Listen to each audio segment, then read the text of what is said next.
Hey everybody, happy Friday. Happy Friday. This is Tevra from NJ in Color. Happy Friday. We're doing a quick live on a Friday. Usually we do the weekend blueprint on Fridays.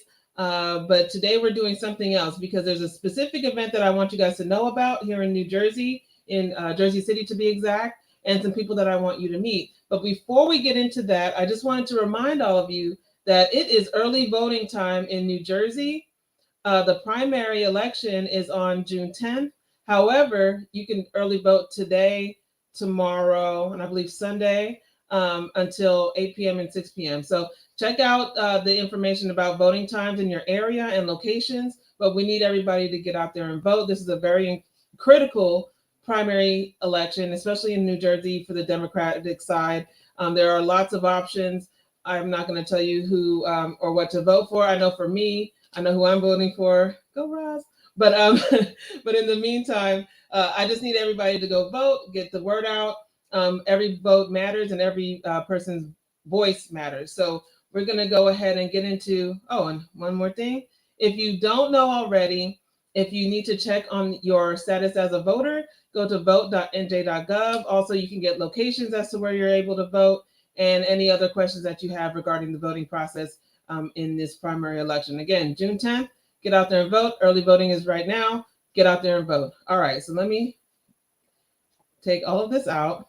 We are going to be talking to Rochelle, I'm butchering her name, Rochelle Magno. She's gonna fight me for butchering her name. Who is the president and CEO of an organization called Glamming the Warrior, and then we're also going to be talking to Charles Maynor, who is president of the Jersey City branch of the NAACP. So I'm going to add them in right now so that we can get the conversation started. And if you have questions, feel free to ask them in our chat and we will get to them as soon as possible. Let me make some adjustments. And hey, everybody. How are you? Good. How are you? Thank you for dealing with me butchering your name, Rochelle. I know that was cringy. No, you did it right. You did it right. Thank you. No, you had it right. Thank you. And Mr. Charles, thank you so much, you guys, for both joining me today. So let's get into it. We are talking about the Screen for Life event. I have it on the banner down below. It is on the 14th, and it is in Lincoln Park, in Jersey City, which is a beautiful park. But I want you to tell me about yourselves and your organizations first before we get into the actual event. So, Rochelle, tell me about Glamming the Warrior and how you went from the cosmetics industry into healthcare and advocacy. Okay. That's easy. So, Glamming the Warrior, we provide wellness makeover for cancer patients and survivors. I did the beauty part. What I do with my clients is to make sure that they feel good by the time they leave me. So it's not any different, but I feel like the people that need it the most are the ones that are going through some type of illness or sickness, such as cancer. And that's the most important part because the psychological effects of healing is very important. And cosmetic usually does that. Mm-hmm. And Mr. Maynor, thank you for joining us again. Tell us about what you guys are working on with the Jersey City branch of the NAACP. Well, the Jersey City branch has just come back because we had a small, about maybe 2 to 3 years that we were inactive. So I got reappointed to becoming the president, at which point what we're doing now is trying to take the whole organization and try to make all of our members winners. So we're giving them the information to become winners. So we're putting everything together. And that's why this event is so important, because there's a lot of Afro-American men that are walking around with prostate cancer that don't even know it because there are no symptoms. So we're moving in a direction to bring about the information, get them tested, and allow them to be able to make a choice so they can get the treatment that they need. That goes into my next question. So either one of you can chime in. The meeting of both of your organizations is coming together because Rochelle, like you said, you're bringing in, the component of healthcare along with the importance of self-esteem and everything else, and then you're marrying that with men's health. So tell me how this partnership came about. Okay, so of course, because we work with all different types of cancer, what my challenges was there wasn't enough men entering our campaign. So what we do is the healing part. There's no healing if there's no men. So after doing a couple of research, I came to find out that the men that need the most help is the non-Hispanic Black man that has the highest mortality rates. And that is mainly based on the lack of awareness and the resources available to them. So of course, this is something that we can control, right? So of course, I approached Mr. Maynard here to let us know like what we can do in your demographic to see what we can do together. And this is how this was born. Yes. We did this once before, a couple of years back. It was the target again was Black men, and we did it as a health fair, not prostate cancer in particular, but it was called Bring Your Daddy to the Doctor. And what we did was we went to kids to try to get them to bring their fathers to the doctors. And when we did that, we had 2 men that we had to actually rush to the medical center at that time. So Ms. Magno coming on board was just an asset to be a part of something that, you know, we had planned also. So it turned out to be perfect.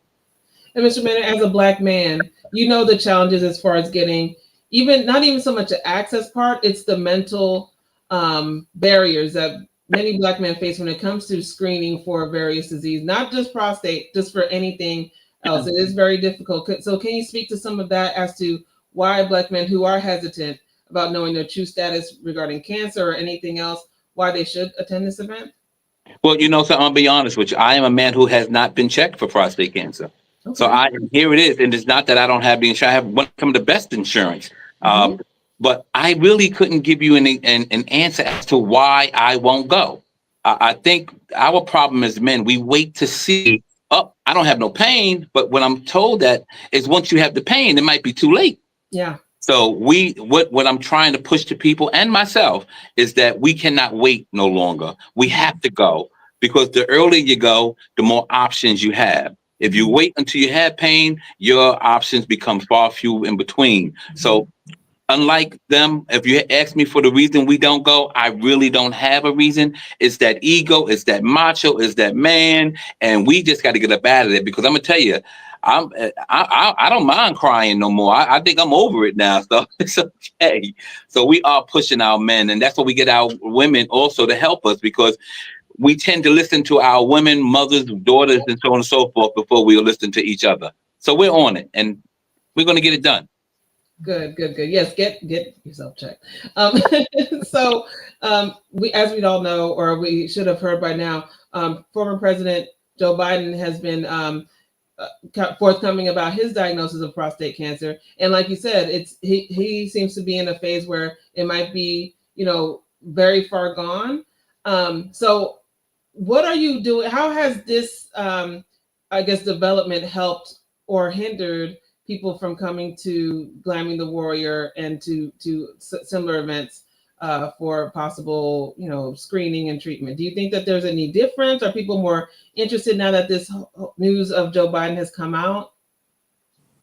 Well, I'm hoping that it woke up some people. That's what I'm hoping for, like to make sure that they act on it even sooner than waiting. That's what I'm hoping for. We're definitely hoping for that. I think that what has taken place in our community is not so much as they're even aware that Joe Biden has it, but those that do know that Joe Biden has, they're starting to realize that it's not a rich man, nor is it a poor man's disease. It's a man's disease. And they understand now that it's not something that is certain things you eat or certain things you do. It's there. We don't know how it get there, but they understand now they need to be treated and checked out. And so with this event, tell us about, it's free, right? Yes. And available to anybody in New Jersey, not just exclusive to Jersey City. It's just happening to be in Jersey City. Any male in New Jersey can come, and we're going to screen them. We want to screen as many as we can. If we can save 100,000, we want to do that. If we save 10, we want to do that. I think I lost my video. Hold on one second. I'm still here. I see you. You see me.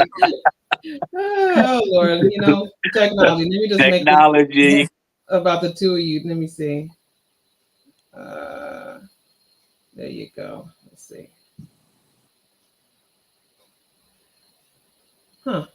This is weird. All right. Well, I'm still here. So just we go. Still here. So yeah, so with, let me switch cameras maybe. So with that, again, I'm sorry about the technical It's okay. issues, but with that, Rochelle, can you tell us too about, you had an event a few weeks, like a week or two ago? Oh yeah, Resilience Day. The Resilience. Okay, so tell us about that and what that program brings to New Jersey.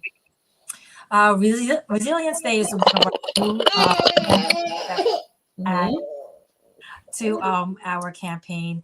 It's basically inviting both our past and current honorees that we serve that are going through cancer or have survived. It's about like a mini reunion that allows them to meet each other. We believe that when there's groups that can relate to each other's challenges and journey, they have a bonding. They get to bond a little bit better and definitely lift each other up in an opportunity where I can't speak to them because I've never went through cancer, but they can speak to and lean on each other. So that's the first time we've had the opportunity for all of them to meet, including the service providers and supporters that have provided assistance for them in the past. So it was a laid back day, but it was an opportunity for them to see each other. And that's also a day where I actually reveal who actually nominated them to be a part of our campaign. So they get to see firsthand who actually spoke well of them before they came into the campaign. Oh, nice. That's nice. So, all right. So let's jump into a little bit of Jersey City politics, Mr. Maynor. I know you're the president of the NAACP Jersey City branch. Mm-hmm. We have a very contentious gubernatorial primary. And I know your organization, you do not endorse specific candidates, but can you speak to the importance of voting? And I know the mayor of Jersey City is on the ballot as well. What does that mean for the landscape, primarily towards, African Americans and people of color? What does this mean for us as far as this primary? Well, what I've said to many of the Afro Americans in Jersey City is that it's important that we do get out there. Number one, because what we have in Washington is going to really put us is trying to put us in a position to get less and do worse. So it's important that we put someone in place that's going to fight for us. Mm-hmm. I also spoke to them in reference to the city politics. Now, we do understand that our numbers as Blacks in Jersey City has diminished a little bit. And I'm the first one to tell them that it may not be enough of us to pick the winner, but there's damn sure enough of us to pick the loser. So we have to go in as a block and make sure that we go in a position to pick someone that's going to look out for the necessary things that we need as Black people, not to push anyone else aside. Because the NAACP, we do not endorse. No, we don't. But we push people to vote. And it's most important that we do so. Okay. Michelle, as he just mentioned, Washington has gutted a lot of the programming that would be towards, cancer research, programming that affects, all levels from the scientific to the actual medical care. How does your organization try to help bridge the gap? It's a huge gap, but how are you trying to bridge the gap between what's going on in government, especially going forward, and what you're seeing, in your community? I mean, it's really unfortunate, right? The only people that suffer are the people that, of course, that we're serving, right? And right now, we're still trying to find answers, to be honest with you, right? Because I'm speaking to all our government officials, and it's real. They're telling us that there's nothing I can do. There's nothing. They got cut in so many other ways, There's so many red tapes now. So we're all trying to figure it out. So what I'm trying to do now is leaning towards like actual organizations that can help us, like that doesn't have to rely on government. So that's my approach, at least, and building those type of relationship and who already believes in the cause that we do.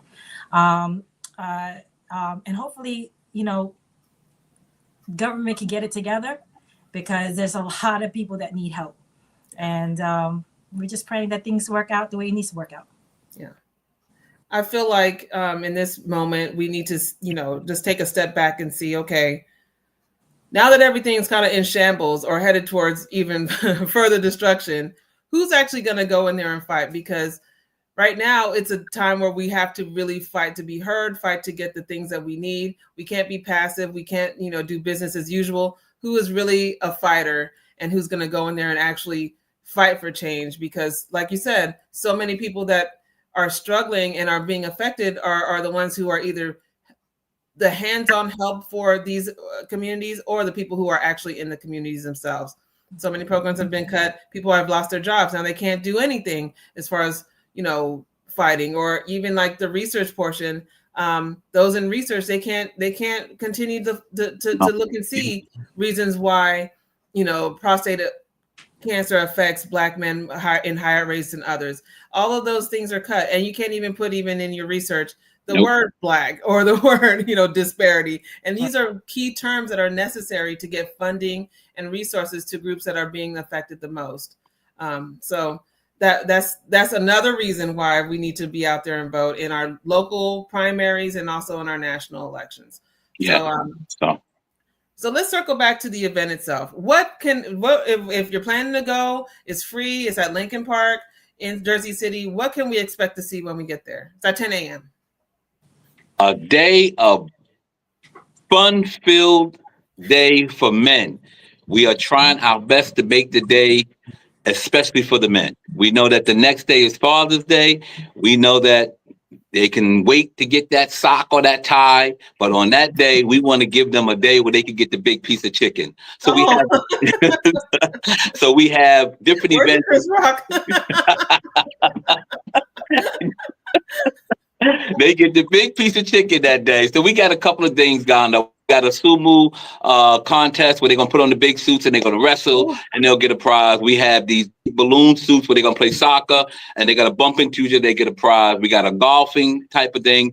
We even have DJs that's going to compete against each other. So what we want to do is make the day geared towards things that men like. If it's food, we're going to have food there. No napkins. They can use their shirt. They can use their hand to wipe their mouth. We're thinking about not putting forks and spoons. They don't like napkins? I don't understand how that correlates. They don't like to wipe their hands. We're gonna give them a day they can let their hair down and just be men. But we are gonna have good food for them, and we want to show them a good time. We want them to be screened, but we want the women to be beside them, because in all honesty, it's that woman that gets us out there. And if you're not gonna do it for yourself, do it for mom, do it for your wife, do it for your girlfriend, do it for your daughter, do it for your family. And we want to try to make the whole day, even though it's geared towards men, we want it to be a family event where everyone can celebrate this man being checked to stay around for a little bit longer. Absolutely. All right. So any final thoughts as we wrap up? Rochelle, I feel like I'm going to talk to you again in October. I don't know if we're going to do something for we'll figure it out, but I feel like we'll do this again in the near future for breast health and breast cancer awareness month. So any final thoughts from either one of you as far as coming to the event, or what you guys got going on, or let us know what's going on? Any final thoughts? I just want everyone to come out. The men, I'm sorry, there's a fire truck. Pre-register. It'll make things a little more smoother, even though you can actually register on site. Just pre-register so your name is already there, and just to make everything move a little smoother. But enjoy the time. Enjoy. This is the only men's event that we want to focus on, where it's not catered to anybody else for the men. So have the time to enjoy yourself with your family. Okay. Most important, whether you're insured, underinsured, or not insured, you're welcome. We will handle it. There's no pushing you back. You will be welcomed, and once you get there. So there's no excuse. There's no excuse that you're not taking it that day because you didn't have insurance. There's excellent. Everybody's welcome, and I hope you attend also. You know what? I have my daughter's here in my lap right now. Their daddy needs to go and get. Come on through. We got you.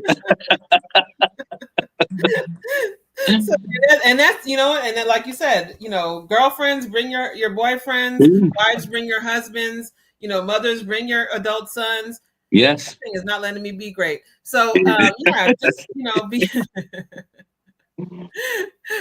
Let's see. Let me see. I don't know what's going on with this. You're good. You're good. Go ahead and wrap this up. But bring your significant other and let's have a great day. You guys, thank you both for your time today. I appreciate you, and I hope that you guys have a successful and well-attended event. And if there's anything in the future that I can help with, just keep me on speed dial. Thank you so much. Appreciate it. Nice Thank to so meet you much. both, and we will see you soon. Definitely. Enjoy. All right. Thank you guys for watching. This is Tevra Francis of NJ in Color. Thank you for connecting with us as we connect you to the diversity of North Jersey. You guys have a great day and a very fantastic weekend.